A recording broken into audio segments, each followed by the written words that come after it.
පොඩි දංගයා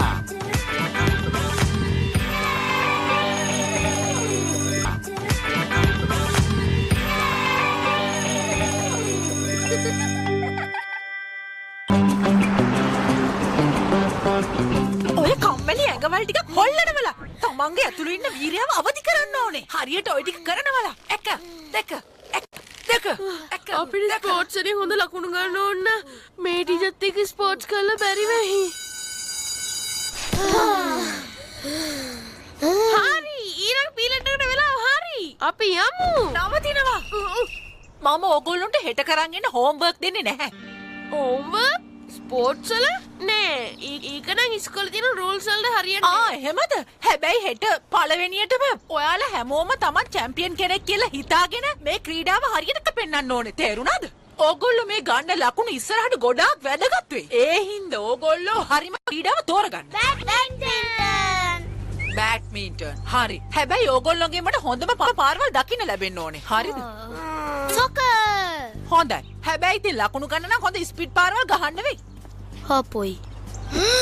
මට හිතා ගන්න බෑ. බාස්කට්බෝල්ද, බේස්බෝල්ද, නැත්නම් කරාටේද? කරාටි. හොඳ තෝරා ගැනීමක්. හැබැයි ඉතින් හොඳ දරුණු පහරවල් ටිකක් පෙන්වන්න ඕනේ. ඔයාට පුළුවන් මේ දැම්ම මට 10න් 10ම දෙන්න. මොකද මම 5 පාරක්ම චෙස් චැම්පියන්. ඒක කරන්න බෑ. ඒක ශරීරයේ වෙහෙසලා කරන එකක් නෙමෙයිනේ. ඕ. හැබැයි ඉතින් ඔයාට මට නම් ලකුණු 10න් 10ක්ම දෙන්න පුළුවන්. මොකද මට 500 පාරක් වුණත් නිකන් ඉන්න පුළුවන්. දෙන්නම හොඳට අහගන්න. ඔය දෙන්න හෙට මට Tamanට ගැළපෙන ක්‍රීඩාවක් හරියට කරලා පෙන්වන්න ඕනේ. නැත්තම් දෙන්නටම ලකුණු 0යි. මං කවදාවත් බින්දුවක් කරන්නේ නැහැ. මට බින්දුවක් ගන්නත් බෑ. පළවෙනි පියවර විතරයි හැමතිස්සෙම අමාරු.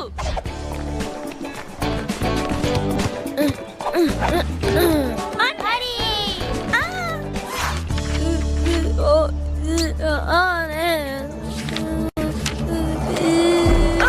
හරි අයින් වෙන්න. ස්කේට්බෝඩ් චැම්පියන්ට ඉඩ දෙන්න. මට ස්පින් මූවමන්ට් එක ඉගෙන ගන්න ඕනේ. පොඩ සමා වෙන්න. ජෝයි ඔයා මේ වැඩේ අවුල් කරනවා. යේ ඔන්න බලාගන්න මගේ වැඩ.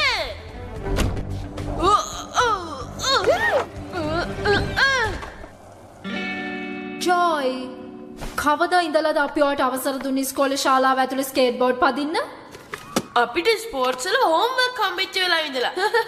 එහෙනම් ඔයාගේ ස්කේට් බෝඩ් එක මං ඔෆිස් එකට අරන් යනවා. ඔයාට මේක ආපහු ගන්න ඕන නම් පාරක් ලියලා පෙන්නන්න මම ආපහු ඉස්කෝලේ ඇතුලේ ස්කේට් බෝඩ් පදින්නේ නැහැ කියලා. ඒක අසාධාරණයි. අඩුම තරමේ මට බෝඩ් එකවත් දෙනවද? ඔච්චරමයි මට තියෙන්නේ. ආහා අනිත් දේවල් බැරි වුණාට ඔයාට විහිළු කතා නම් හොඳට පුළුවන්. ඒකෙන් නම් පළවෙනි තැන ගන්න. විහිළු වලින් පළවෙනිය? ඊගෝ නිකන් ඉන්න එක මගේ ටයිමින් පොඩ්ඩක් බලන්නකෝ. මං නිකන් ඉන්නව නෙමෙයි. මට කරන්න පුළුවන් විදිහේ ක්‍රීඩාවක් හොයනවා. ඔයා ටිකක් හම්බුණාද? හම්බුණා. මං කරන ක්‍රීඩා විහිළුතන්. ඒක විහිළු වලයි මැරතන් වල ඒකතුවක්. විහිළුතැන් කිව්වා? එහෙම ක්‍රීඩාවකුත් තියනවද? දැන් එහෙම එකක් තියෙනවා. ඒ ජෝනස් ඔයා දන්නවද? කරාටි බිහි වෙලා තින්නේ මැස්සලවන්න ගිහිල්ලා. ඒ යාළුවා. ඔලිවියා බැට්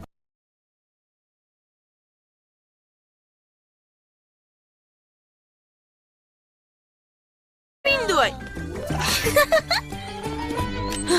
ඊගෝ කොහොමද මගේ ටයිම් එක? තප්පර 12.2යි. නරකම නෑ. ඒත් තව හැදෙන්න ඕනි. සමා වෙන්න. විහිළු කියන්නේ ක්‍රීඩාවක් නෙමෙයි. ඒ වගේම ක්‍රීඩාව විහිළුවකුත් නෙමෙයි. තේරුණාද? දැනගන්නවා. එක්ක හරියට වැඩේ කරනවා නැත්නම් පියාඹන්න ලෑස්ති වෙනවා. මං ආයෙත් කියන්නේ. හරියට වැඩේ කරනවා නැත්නම් පියාඹනවා. පියාඹන්න.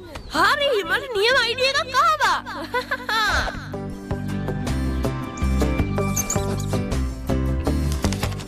හරි මට හෙට කරන්න හොඳ ස්පෝර්ට් එකක් තියෙනවා. මට කඩදාසි ප්ලේන් යවන්න පුළුවන්. අහක දාන කොළ වලින්. ඉකෝ ස්පෝර්ට්ස්. මට හිතෙන්නේ හැමදාම ඕක අපි කරයි වගේ. ජොයි මං නම් හිතන්නේ ඇත්ත ක්‍රීඩාවක් විදියට ඕක පිළිගනී කියලා. ඔලිවියා මම මේක සෑහෙන ලොකු දුරකට විසිකරොත් එහෙම මං කිව්වේ පිට්ටනිය කෙලවරට වගේ. මට හිතෙන්නේ අන්න ඒක නම් හොඳ ක්‍රීඩාවක් වගේ. කාටද කියන්න පුළුවන් සාගර ජලයේ? කවුද රොකට් එක එව්වේ? ජොයි ඔයා හෙට 100 පාරක් ලියන්න ඕනේ පන්ති ඇතුලේ කඩදාසි රොකට් යවන්නේ නැහැ කියලා. තේරුණානේ වාට?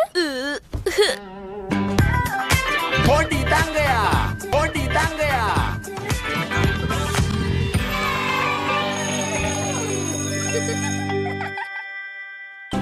දැන් තමයි හරි වෙලාව.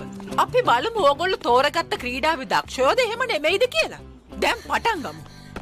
ජෝයි ඔයා මුළු රෑමෝක ප්‍රැක්ටිස් කරාද? අපොයි නෑ. එහෙම නෑ. මට මේ ප්ලේන් හදා දින්නකොට රෑ නිින්ද ගියා. ඒක නෙමෙයි. දැන් ස්පින් මූඩ් එක පුළුවන්ද? කැරල්, ඔලිව්, ඕගොල්ලන්ගේ වැඩ පෙන්නන්න පටන් ගන්න.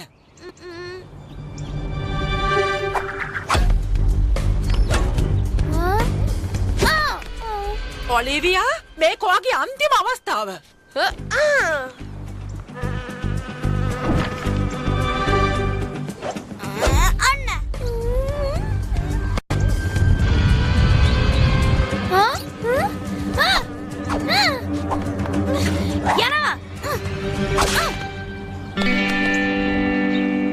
ඔය තියෙන්නේ ඔයා ඇත්තට මේ වැඩේ හොඳට කළා. නියමයි.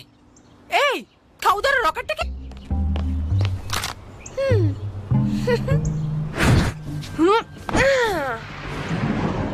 යසි, දැන් ඔයාගේ වාරේ. ස්පින් මූඩ් එක පෙන්නන්න. හරියට කරන්න.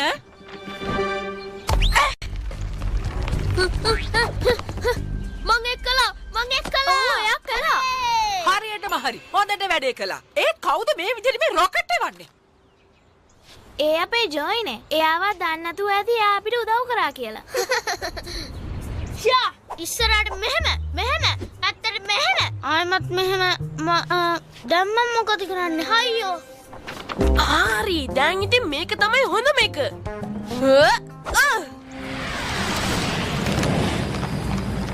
එහෙනම් දැන් ඔයාගේ වාරේ තියෙන්නේ. නියම කරාටි පාවල් ටිකක් පෙන්නන්න. පටන් ගමු. ෂා ඔන්න බලාගෙන ඔයාගේ පැත්තට රොකට් එනවා.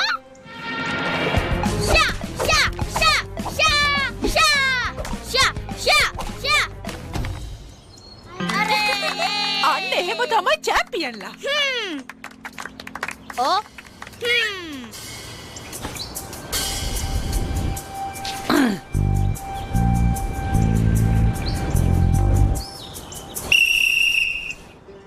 ඊගොර්, ඔයාට උනේ ලකුණු බිඳුවක් ගන්නද? ඔයා මට මොකක් හරි ක්‍රීඩාවක් කරලා පෙන්නනවද නැත්ද? මම මේ කිව්වේ මේකේ මුකුත් නෑනේ. මේකේ ඊගොර්, මට ඔයාගේ මේ පොත්තනේ පිටු ටිකක් ඉරලා දෙනවද? මට තා ප්ලේන් වගේක් හදා ගන්න ඕනේ ඒකයි. මොනවා? ඔයාට පිස්සු ඇදිගෙන නේද? කාටවත් දැන් මගේ පොත් වලට අත තියන්න. තේරුණාද? අයියෝ මොකක්ද ඊගොර්? දැනටම සීපාරක් විතර කියලා තියෙනවනේ. තව තියාගෙන මොනවා කරන්නද? මට දෙන්නකෝ. ඔහොම ඉන්න. හොඳයි. බර උස්සගෙන දුවන ක්‍රීඩාව නෙමෙයි ඔයා පෙන්නුවේ. හැබැයි ඊට සමාන එකක් ඔයා කරලා පෙන්නුවා. ස්තුති. ඒක කරන්න මට උදව් කළාට. ප්‍රශ්නයක් නැහැ. ජොයි, දැන් ඔයාගේ වාරේ. හොඳයි ටීචර්. මං ගිහිල්ලා යවන්න ඕන ප්ලේන් ටික අරන් එන්නම්. වෙන්න තියෙනවා. හරි. එහෙනම් මෙච්චර වෙලා රොකට් යව හිටියේ ඔයා නේද? කඩදාසි රොකට් යවනවා කියන්නේ ක්‍රීඩාවක් නෙමෙයි. මගේ මේ පොත රණුව නම් ඒ ක්‍රීඩාවක්. මේ බලන්න. කඩදාසි පේන් යවනවා කියන්නේ මේ පොතේ තියෙන හැටියට නීතිගත ක්‍රීඩාවක්. ඇත්තටම? ඒකේ ලෝක වර්තාවකුත් තියෙනවා. ඒ ලෝක වර්තාව කවුරුත් අවුරුදු 20කින් කල්ලා නැහැ. රෙකෝඩ් එකක් තියෙනවා නම් ඉතින් ඒක ක්‍රීඩාවක්. හොඳයි ජොයි. ඔයාට ඒ ලෝක වාර්තාව කඩන්න පුළුවන් වුණොත් විතරයි මං ඔයාට ලකුණු 10න් 10ක් දෙන්නේ. හැබැයි ඔයාට එහෙම කරන්න බැරි වුණොත් මතක තියාගන්න මං ඔයාට හොඳ දඩුවමක් දෙනවා. දැන් එහෙනම් පටන් ගන්න.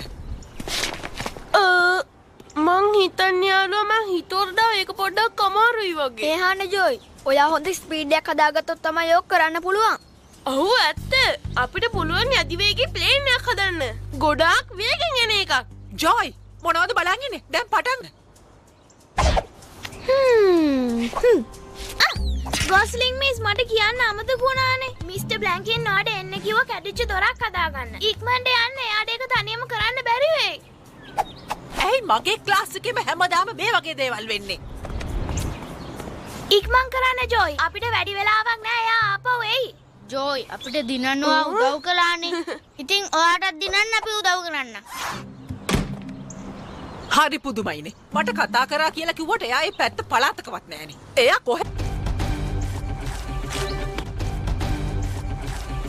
දන්නවද ජොයි? ඔයාට පුළුවන් මේවා හින්දා සුපිරි වේගින් ලිස්සල යන්න. ඔයාට දිනන්න පුළුවන්.